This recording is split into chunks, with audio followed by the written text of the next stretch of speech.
Hi friends, जय जगन्नाथ। तो अबे चलतु आरंभ करिया मोर डेली ब्लॉग को। तो आज आसी जाइथिला घर को चिकेन। तो देखंतु चिकेन आउ मसला प्रस्तुति हो सारी। एबे चलतु स्टार्ट करबा प्रोसेस। मी आज कौन करबा? आज चिकेन कसा हवा। तो चलतु एबे करबा चिकेन कसा। तो देखंतु एबे कड़ाई रे पियाज पका सरला। तो या भल भाव घाटा। तो देखु घंटा चलती। तो चलतु एबे प्रस्तुति करबा चिकेन कषा। तो एबे सब मसला पियाज और रसुण खड़ा सरला। एबे पड़िबो अदा आउ टमाटो। वर्तमान पड़ी सरला टमाटो।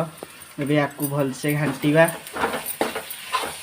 तो देखु एबे ये घंटा चलती।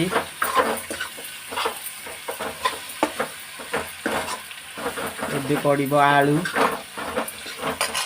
वर्तमान से पड़ा आलू। तो याकू भल भाव से घाटा।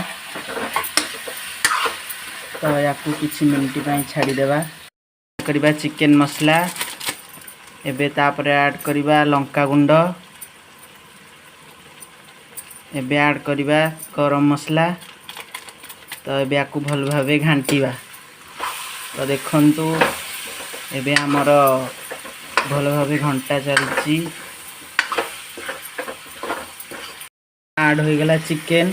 तो देखंतु चिकेन टी बहुत सुंदर होइछि देखिबाकू एवं तार मसला टी भी बहुत भल होइछि। तो देखंतु एबे याकू भल भाव घांटी देबा। तो देखंतु